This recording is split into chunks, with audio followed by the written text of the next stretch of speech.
मेरा सभी से अनुरोध है, बच्चे अपना स्थान ग्रहण कर लें। बैक साइड में जो भी स्टूडेंट्स खड़े हुए हैं प्लीज स्थान। और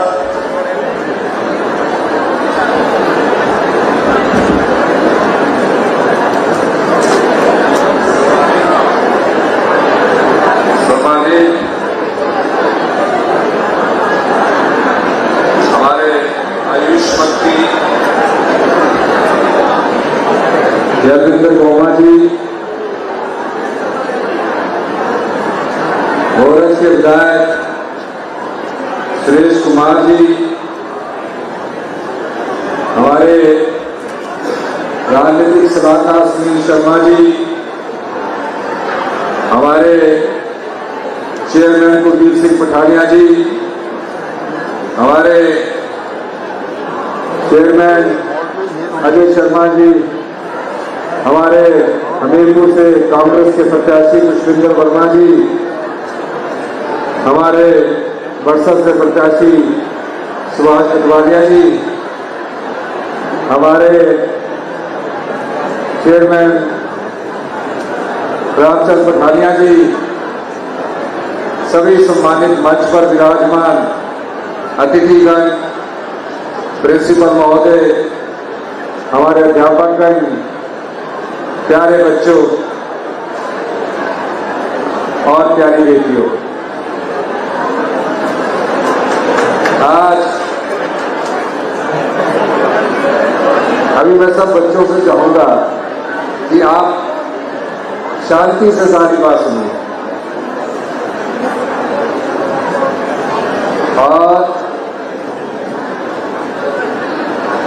मैं आज आपसे कुछ बातें करने के लिए आया हूं।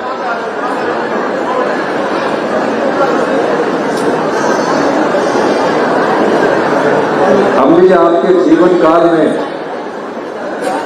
जिस जीवन में आप आज महाविद्यालय में अपने दिन व्यतीत कर रहे हैं, अगर हम अपने पिछले इतिहास, अतीत के इतिहास को उठाकर देखें, ऐसे ही हम कॉलेज में आया करते थे।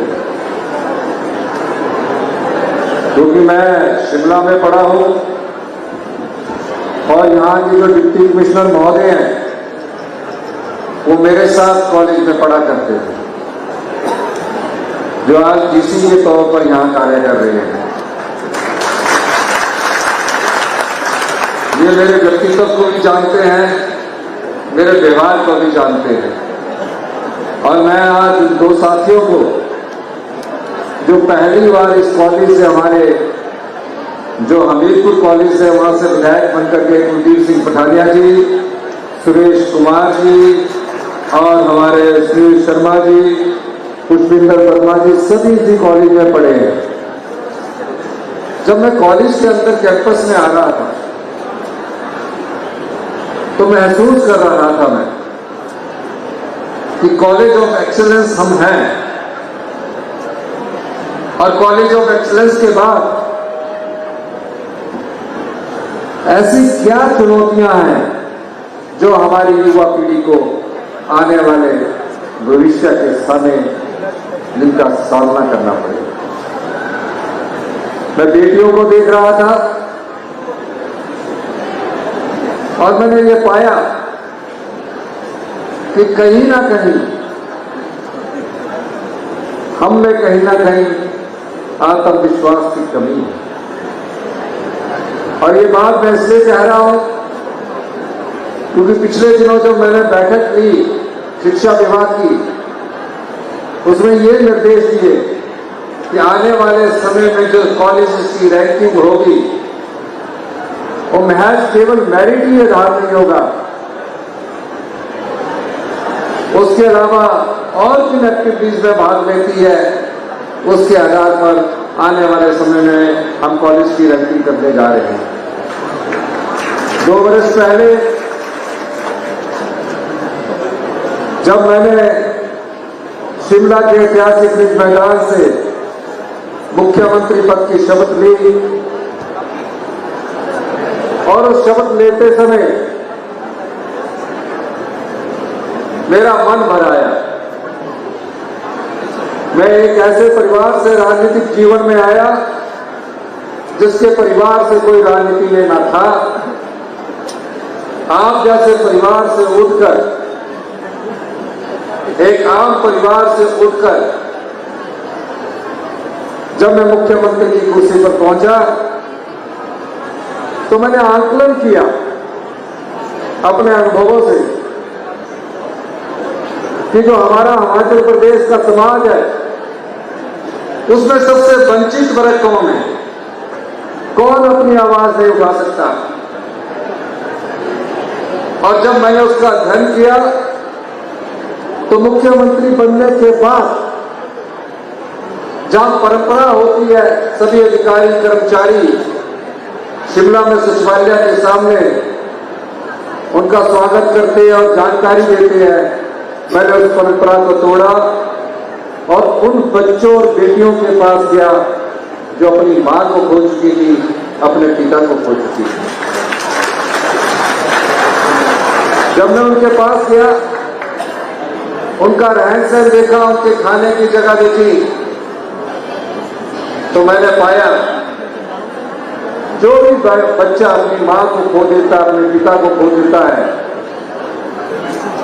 उस बच्चे में कहीं ना कहीं आत्मविश्वास की कमी रहती है। वो स्वाभिमान की जिंदगी नहीं जी सकता, वो दूसरों पर निर्भर रहकर अपने आत्मविश्वास को खोता जाता है।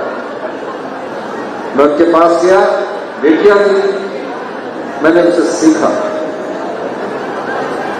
पर मैं उनको सलाम करता हूं, एक भी बच्चे ने आकर मेरे पास ये नहीं कहा वो जिस हालात में उस अनाथ आश्रम में रह रहे थे कि हम यहां तंगी महसूस कर रहे हैं। मेरी आंखें वो सब कुछ देख रही थी जो मैं अपने परिवार के, अपनी बेटे बच्चों के साथ देख रहा था।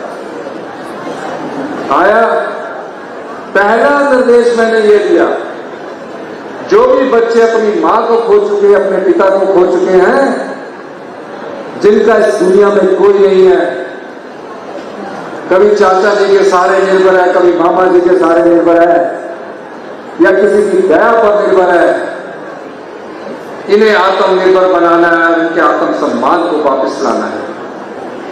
और हमने 8 महीने बाद एक ऐसी योजना लाई, मुख्यमंत्री सुखाश्रय योजना, जिनमें उन बच्चों को कानूनी अधिकार दिया गया कि अगर कोई बेटा या बेटी अपनी मां को खोती, अपने पिता को खोती है, तो वो सरकार ही उनकी माता है, सरकार ही पिता है, और चिल्ड्रन ऑफ स्टेट का दर्जा दिया।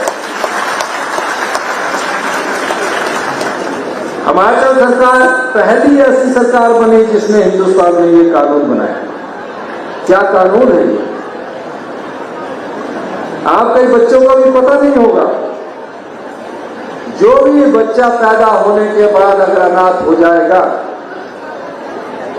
उसका सारा खर्च सरकार उठाएगी और हर महीने उसके, जब तक वो पूरी जवानी में ना आ जाता, हर महीने 18 साल की उम्र तक 2,500 रुपया उसके अकाउंट में जमा करवाएगी। उसकी पढ़ाई का खर्च सरकार उठाएगी। अब +2 करने के बाद बेटी कहां जाएगी? पढ़ने में तेज है, लेकिन पढ़ने के लिए कोई दिशा देने वाला नहीं है। उनके लिए हमने कहा कि कोचिंग क्लासेस लगेगी, और जब ये मेडिकल कॉलेज, इंजीनियरिंग कॉलेज या आर्ट्स कॉलेज या बीए के कॉलेज में जाएगी, उसकी पूरी फीस का खर्चा हिमाचल प्रदेश की सरकार देगी। चाहे वो डॉक्टर बने, अगर उसने +2 मेडिकल, नॉन मेडिकल में करना है, उसकी कोचिंग का 75,000 रुपया सरकार देगी। जब इस कानून को बनाया जा रहा था तो कई प्रकार के सुझाव आ रहे थे, कई प्रकार की अड़चनें आ रही थी। मैंने उनसे पूछा, जब अधिकारियों से मैंने बैठक ली, 75 लाख की जनसंख्या में हिमाचल प्रदेश की जो संपदा है, जो आप लोगों की संपदा है, जो भविष्य की युवा पीढ़ी की संपदा है, उसका 1 भाग इनकी सेवा में भी खर्च होना चाहिए। और आज मुझे खुशी है, इस योजना का लाभ 6,000 बच्चे हिमाचल प्रदेश के जिलों में उठा रहे हैं। 18 साल के बाद उस बेटी को क्या मिलेगा, उस बेटे को क्या मिलेगा? क्योंकि मैंने छात्र जीवन देखा है, युवा जीवन देखा है, यूनिवर्सिटी का जीवन देखा है। मैंने खुद कैलकुलेट किया कि एमए होगी, एमफिल होगी, पीएचडी होगी, तो हमने उस योजना को 18 से बढ़ाकर 27 साल तक किया और हर महीने उन बच्चों को 4,000 रुपया पॉकेट मनी मिलेगी, हॉस्टल का खर्चा मिलेगा, गर्मियों के कपड़े मिलेंगे, सर्दियों के कपड़े मिलेंगे। ये हमारी पहली योजना है। और इस योजना का लाभ आप युवा पीढ़ी जो बच्चे हैं, अगर आपके ध्यान में कोई बच्चा आता है तो आप वेलफेयर डिपार्टमेंट से या डिप्टी कमिश्नर मैम के माध्यम से उस योजना का लाभ उठा सकते हैं। कई बार क्या होता है, आपके पड़ोस में कोई बच्चा होता है, उन्हें योजना का पता नहीं होता, तो युवा पीढ़ी इस योजना का लाभ डीसी के माध्यम से भी उठा सकते हैं। दूसरा, उसके बाद हमने देखा कई बच्चे डॉक्टर बन रहे हैं, कई बच्चे इंजीनियर बन रहे हैं। कमाने वाले घर में एक पति की मृत्यु हो जाती है, बहन हमारी विधवा हो जाती है, उसके बेटा बेटी शिक्षा ग्रहण कर रहे हैं और आने वाले समय में मुसीबतों का पहाड़ टूट पड़ता है। कौन उनकी फीस देगा? कौन उनका हॉस्टल का खर्चा उठाएगा? मां को ये चिंता सताती कि मेरा बच्चा पढ़ लिखकर अच्छा इंसान बनेगा, लेकिन ये चिंता सताती कि अब कॉलेज कैसे जाएगा, कमाने वाले की तो मृत्यु हो चुकी है। हमने उनके लिए इंदिरा गांधी सुख शिक्षा योजना लेकर आए। 23,000 बच्चों को आज उनकी पूरी पढ़ाई का खर्चा, जिसकी इनकम 2.5 लाख रुपए से कम है, उनको हमारी सरकार उपलब्ध करवाए। आप भविष्य के नेता हैं, आप भविष्य के डॉक्टर हैं, इसलिए मैं आपको कुछ चीजें कहना चाह रहा हूं। जब आप जीवन काल के किसी विषय पर अध्ययन करने जाओगे या अपने जीवन काल में कोई भी पदवी प्राप्त करोगे, तो हमेशा आपके मन में एक विश्वास होता है कि मैं आने वाले समय में ये कार्य करूंगा। मुख्यमंत्री बनने के बाद जब मुझे प्रदेश की आर्थिक हालत का सारा खर्चा वर्चा सारा मेरे सामने रखा, जिस तरह आपका परिवार चलता है, हमारा परिवार चलता है कि घर में महीने के पैसे आते हैं, खर्चा बताइए, तो मैं परेशान हो गया। मैं 17 साल से राजनीतिक जीवन जी रहा हूं। पहली बार मैं क्लास रिप्रेजेंटेटिव सीआर बना कॉलेज से और मैं चुनाव लड़ता गया। जब मैंने आर्थिक मोर्चे पर देखा, मैं कभी पहले मंत्री नहीं रहा, लेकिन मैंने देखा कि हिमाचल की जो संपदा है वो कुछ लोगों के हाथ में है। आप लोगों का पैसा कुछ लोगों के हाथ में है।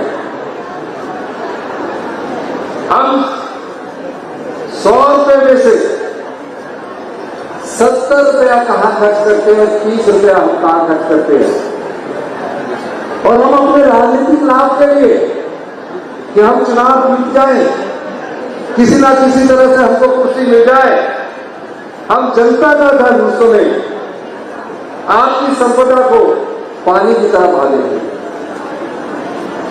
और मैंने पूछा कि प्रदेश कैसे चलेगा? वो तो सब आईएएस अधिकारी होते हैं। उन्होंने कहा आप भी कर्जा लेते जाइए, पीछे भी कर्जा लेते जाएंगे। तो मैंने कहा कर्जा तो ठीक है, लेकिन विकास कैसे होगा? कहते विकास सिर्फ शब्दों में होगा, नारों में होगा। मैंने पूछा ऐसा क्यों? और जब मैंने शिक्षा विभाग की बैठक की तो पता लगा कि ग्रामीण स्कूलों में, सरकारी स्कूलों में पढ़ने वाले बच्चे जो आज सरकारी स्कूलों में पढ़ रहे हैं, 5वीं का बच्चा दूसरी की किताब में नहीं पढ़ सक रहा। अब गांव में पढ़ने वाले बच्चे जो है, माँ बाप उन्हें स्कूल भेज रहे हैं कि मेरा बच्चा तो स्कूल गया है, लेकिन क्वालिटी क्या लेकर आ रहा है, क्योंकि हम क्वालिटी एजुकेशन में हिंदुस्तान में 21वें स्थान पर पहुंच गए। मैंने अधिकारियों से पूछा ये ऐसा क्यों हुआ, कहते पैसा नहीं है, और पैसा हमने हर कहीं खर्च कर दिया। हमने उस व्यवस्था को सुधारने की कोशिश की और उस व्यवस्था को सुधारने के लिए हमने फैसले करने शुरू किए। उस फैसलों से किसी को हानि नहीं होगी। हमने कहा कि शिक्षा संस्थान वहां खोलेंगे जहां पूरे टीचर उपलब्ध करवाए जाएंगे। एक जगह तो ऐसा शिक्षा संस्थान था जहां बच्चे पास थे और टीचर साथ थे। मैंने पूछा ऐसा क्यों हुआ। हम लोगों की भी गलती है कि हमारे यहाँ के लोग वहां आगे सिफारिश करते और उनको किसी को ट्रांसफर नहीं होने देते। कॉलेज में हाल देखा तो क्वालिटी और नीचे चली गई। मैं भी सरकारी स्कूल से पढ़ा, उस समय तो 8वीं तक टाट मिलता था, बेंच तो 10वीं क्लास में आके मिलते थे, उसमें 10th हुआ करती थी और पीयूसी हुआ करती थी। और जब देखने पर पाया तो आज भी हम क्वालिटी एजुकेशन के मामले में उस स्तर पर नहीं पहुंच पाए जिस स्तर पर हिमाचल के बच्चों को पढ़ आगे आना चाहिए। हमने उसमें बदलाव किए, हमने कॉलेज को खोल दिए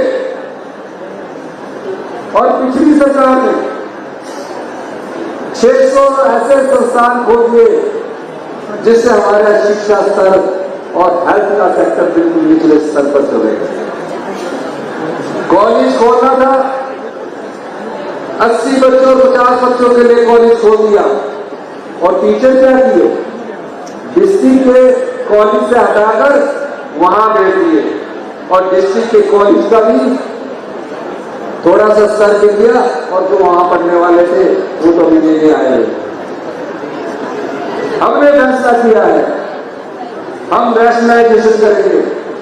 उन कॉलेज को हमने बंद करने का फैसला लिया जहां बच्चे 50, 80 और 60 है। ऐसे कॉलेज बनाने का कोई फायदा नहीं, क्योंकि जितना बड़ा कॉलेज होगा वहां आपका एक्सपोजर ज्यादा होगा।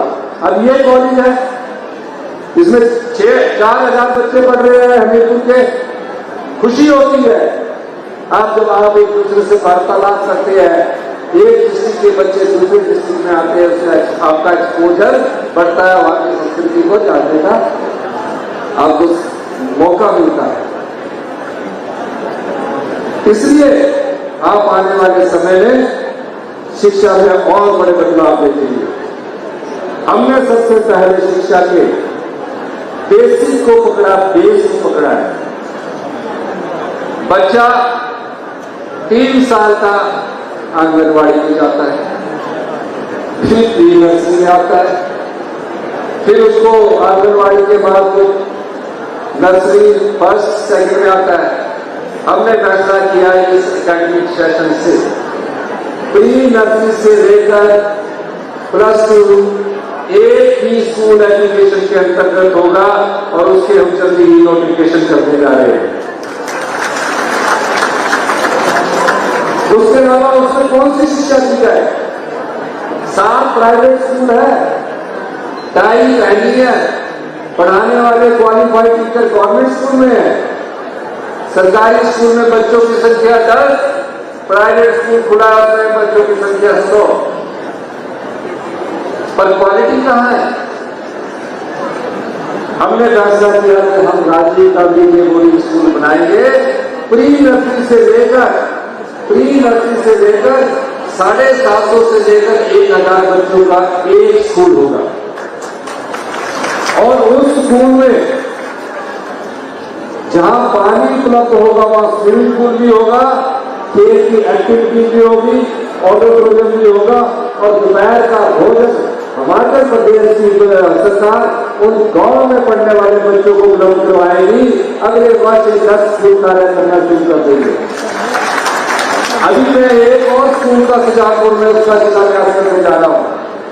नगौर का स्कूल अगले एकेडमिक सेशन से शुरू हो जाएगा, ओरंज का स्कूल अगले एकेडमिक सेशन से शुरू हो जाएगा, जो मैं अभी ग्रोथ में सीनियर सेकेंडरी स्कूल करने जा रहा हूं, वो भी अगले सेशन में हम युद्ध स्तर पर कार्य करेंगे।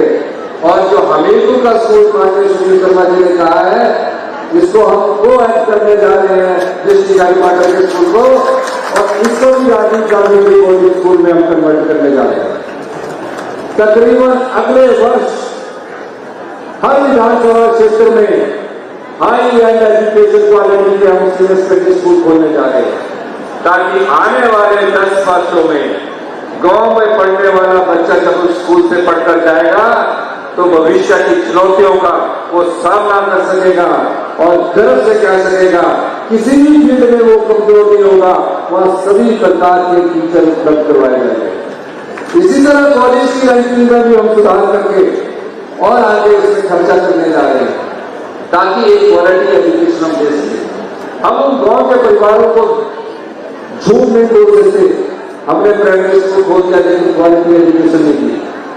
यही नहीं, आज हेल्थ सिस्टम पूरी तरह चल रहा है। हमारी सरकार को कोई ओवरशूट हेल्थ सिस्टम में क्या है, आज मैं आपको बताना चाहता हूं, अगर जनसंख्या के अनुपात से हिमाचल की जनसंख्या जो 75 लाख के करीब है और पूरे देश में नॉर्थ ईस्ट के बाद अगर कैंसर के करीब में जो की संख्या दूसरे नंबर पर आई है, तो हमारा हिमाचल प्रदेश क्या है? ये क्यों हुआ? आप देख रहे बच्चे जिस कंटेंट पैदा हो रहे, छोटे छोटे रहे, कमजोर हो रहे हैं, क्या कारण है? इसकी हम स्टडी कर रहे हैं, इस पर कोई ध्यान नहीं देता, लेकिन हमारी सरकार ध्यान दे रही है। हमीरपुर का मेडिकल कॉलेज अभी बनने जा रहा है, 2 महीने में हम वहां से क्लासेस स्टार्ट कर रहे हैं, और वहां हिमाचल प्रदेश राज्य का पहला कैंसर इंस्टीट्यूट बनने जा रहा है, जिसके लिए हमने 85 करोड़ रुपया स्वीकृत कर दिया। हॉस्पिटल से क्या हाल है? हॉस्पिटल के हाल ये है, आप हॉस्पिटल में जाते हैं, 3 दिन तक डॉक्टर देखता, उसके बाद बोलता है आप इस हॉस्पिटल में जाना है, ट्रांसफर हॉस्पिटल बन गया है, प्रॉपर डायग्नोज नहीं हो पा रहा, और प्रॉपर डायग्नोज जब किसी का भी होगा वो अंदाजा लगा लेगा कि मुझे ये बीमारी है और इस बीमारी का इलाज मैं कहां करवा सकता हूं।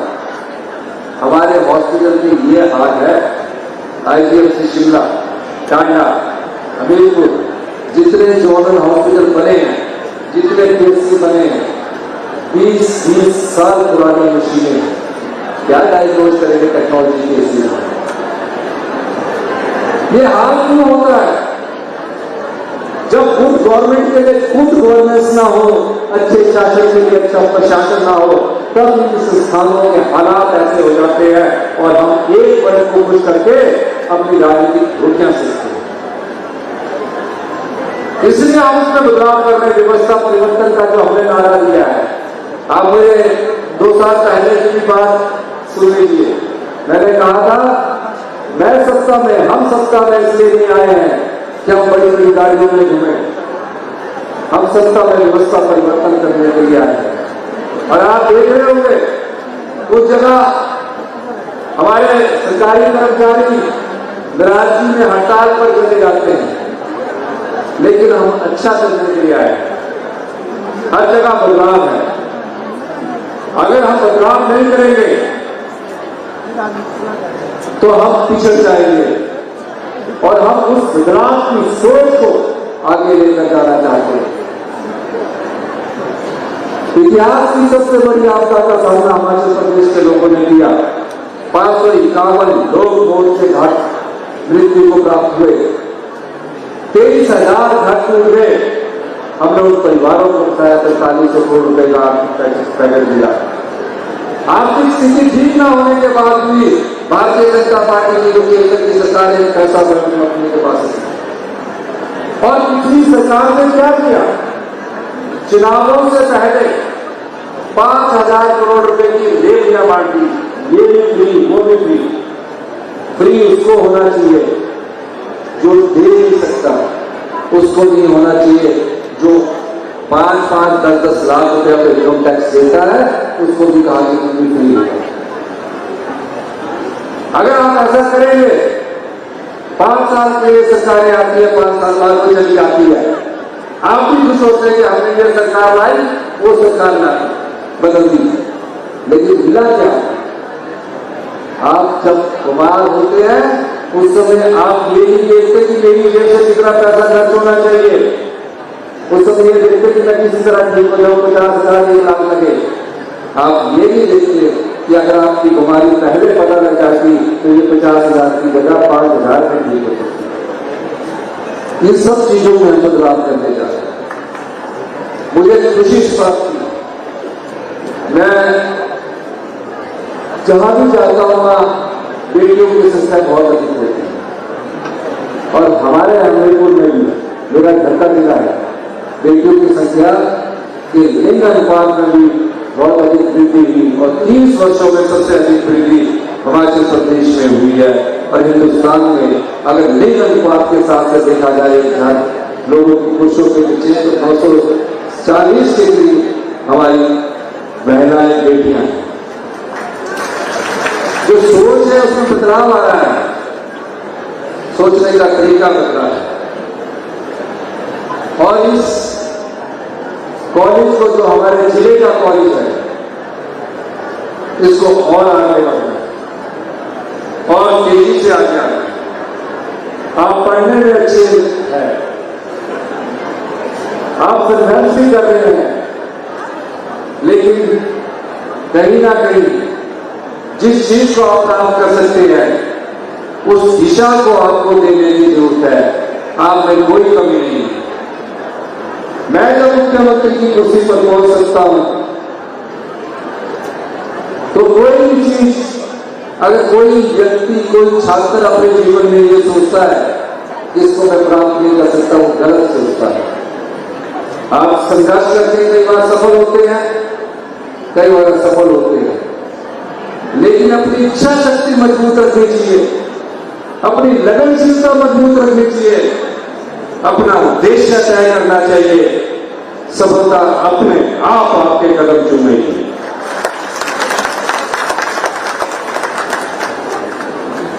अंत में, क्योंकि मैं भी कॉलेज का प्रेसिडेंट रहा हूं, तो सांस्कृतिक कार्यक्रम की तरफ ज्यादा ध्यान होता है और प्राइज लेने वालों का प्राइज की तरफ ध्यान होता है। मैं इतना कहना चाहता हूं, मैं भी हेलीकॉप्टर से आपका सिंथेटिक ट्रैक देख रहा था। इस सिंथेटिक ट्रैक को ठीक किया जाए।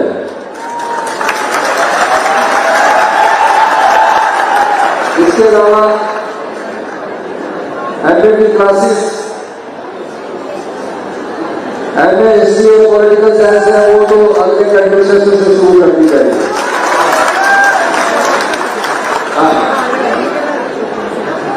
और आपने, क्योंकि 2 कोर्सेज की आपकी यहां कमी है, एमबीए की और एमसीए की। जब हम यूनिवर्सिटी के तो 93-94 की बात है, वहां एमसीए से थे और एमसीए का जब पहला बैच खत्म हुआ वो सब अमेरिका में चले गए।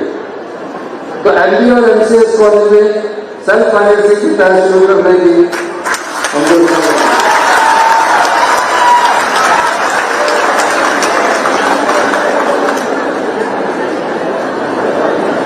आपने यहाँ गर्ल्स हॉस्टल की बात की, जगह है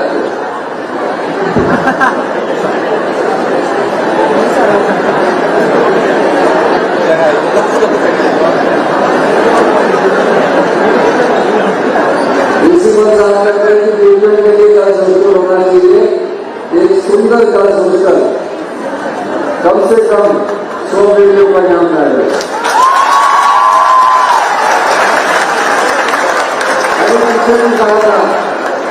मैंने पीछे भी कहा था कि क्लासेस स्मार्ट होनी चाहिए और कॉलेज आके बच्चे को ये लगना चाहिए कि मैं कॉलेज में पढ़ रहा हूं। अगर वो स्कूल के वातावरण से सोचना ही करेगा तो अच्छा नहीं लगेगा।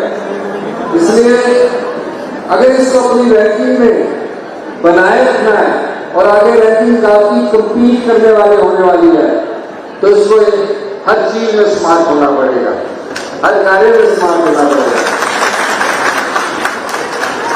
तो जो भी आपकी और भी कोई मांगे हैं उनको अभी तो मैं नहीं करूंगा,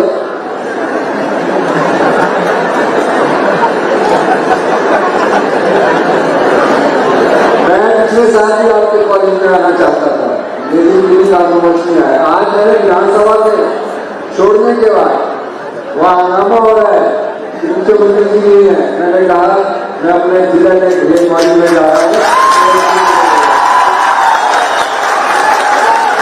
तो डिजिटल स्मार्ट क्लासेस का मैंने पीछे भी कहा था, लेकिन आपने ऐसे नहीं भेजा प्रिंसिपल महोदय।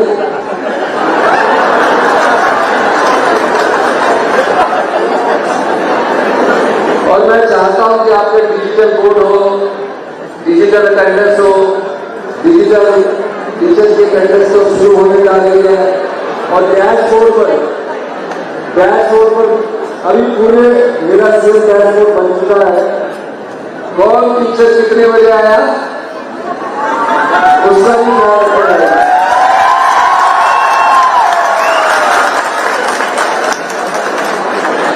क्योंकि हम अपने बच्चों को क्वालिटी एजुकेशन देना चाहते हैं। शिक्षा के स्तर में हम ऐसी गुणवत्ता लाना चाहते हैं कि जो हमने परिकल्पना की है कि 2027 में हिमाचल आत्मनिर्भर होगा, और 2032 में बड़े गर्व से कहेंगे कि हम हिंदुस्तान के सबसे समृद्धशाली और अमीर राज्य से आते हैं। हम हिमाचल के युवा पीढ़ी है। ये समय दूर नहीं, लेकिन कुछ फैसले करने होते हैं। उन फैसलों में मैं खासकर अपनी युवा पीढ़ी से चाहूंगा, जो भी हम फैसला कर रहे हैं वो आपके भविष्य के लिए कर रहे हैं, आपके लिए कर रहे हैं। अगर हम ये सोचें कि हमारे लिए, हम तो बन गए। इसलिए जब कभी भी हमारे फैसलों में आप हमारे साथ युवा पीढ़ी खड़े रहिए। हमने नशे के खिलाफ, नशाखोरों के खिलाफ, नशा की सप्लाई करने के खिलाफ एक अभियान चलाया हुआ है। आने वाले 6 महीने में इस प्रदेश से जो भी नशाखोरी के खिलाफ सम्मिलित पाया जाएगा उसको हम अधिक से अधिक सजा का प्रावधान कर रहे हैं। अभी भी आप देख रहे होंगे पूरे प्रदेश में जहां से नशा आ रहा है और जिसके द्वारा दिया जा रहा है और जो उसको कंज्यूम कर रहा है, उन सब के खिलाफ धरपकड़ जो शुरू हो चुकी है। 2 महीने हो गए, पूरी जेलें हमने भर के रख दी है। हम अपनी युवा पीढ़ी को नशे में धकेलने नहीं देंगे। इसलिए 30% नशे मुझे जो व्यापारी है नशेखोरों के खिलाफ हमने कार्रवाई करके उसमें कमी लाई है, पर 30% काफी नहीं है। इसमें 0 टॉलरेंस की नीति हमारी सरकार अपने मैं एक बात और कहना चाहता हूं, ये राजनीतिक बात नहीं है, पर मुझे इस बात का बड़ा दुख होता है। भारतीय जनता पार्टी की सरकार थी, मैं हमेशा विधानसभा के सेशन में आपने सुनना, मैं बार बार से उसमें पूछता हूं, आपने कॉलेज क्यों खोले? कहते बच्चों को पढ़ने के लिए। अब मेरे रोड में अगर 10 बच्चे आ रहे हैं कॉलेज में, उनका एक्सपोजर इतना ज्यादा नहीं होगा। अगर वो आपके कॉलेज में आएंगे तो ज्यादा एक्सपोजर होगा। अभी स्पीकिंग की बेटियां डांस कर रही थी, मैं स्पीकिंग किया, वहां 2 दिन वहां रहा, और वहां की शांत वादियों में हमने ये पाया, सही मायने में हिमाचल की संस्कृति स्वभाव से भी शांत है और कार्य प्रणाली से भी शांत है। हमें इस संस्कृति को बचाए रखना है, और हम हिमाचल की प्रकृति के अनुसार, हिमाचल के सौंदर्य के अनुसार हमने कहा है कि हम अपनी राज्य को 31 मार्च 2026 तक ग्रीन स्टेट बनाएंगे। जितने नॉर्दर्न इंडिया के राज्य हैं, उनको अगर कहीं से पर्याप्त मात्रा में ऑक्सीजन जाती है हिमाचल प्रदेश है, इसलिए हम कहते हैं कि हम नॉर्थन इंडिया के लंग्स हैं। इसलिए हमें अपने जलवायु पर पेड़ों को भी बचा कर रखना है। तो जो हमारे साथ अन्याय होता है उसकी हम लड़ाई अपने तरफ के साथ लड़ रहे हैं। इन्हीं शब्दों के साथ एक बार फिर से मैं सभी बच्चों का, सभी बेटियों का और खासकर प्राचार्य महोदय, अध्यापकगण और हमारे अपने सारे साथियों का बहुत बहुत धन्यवाद करता हूं, इस आशा के साथ कि भविष्य में आप में से कोई मुख्यमंत्री होगा, आप में से कोई डॉक्टर होगा, कोई इंजीनियर होगा, कोई IAS अधिकारी होगा, कोई साइंटिस्ट होगा, लेकिन अपना सबसे बड़ा कर्म जो होता है वो उद्देश्य और लक्ष्य तय करना है और लगनशीलता से आगे बढ़ना है, इच्छा शक्ति को मजबूत रखना है। कोई सफलता आपसे छूट नहीं सकती। इन्हीं शब्दों के साथ मैं आपका बहुत बहुत धन्यवाद करता हूँ। जय हिंद, जय भारत।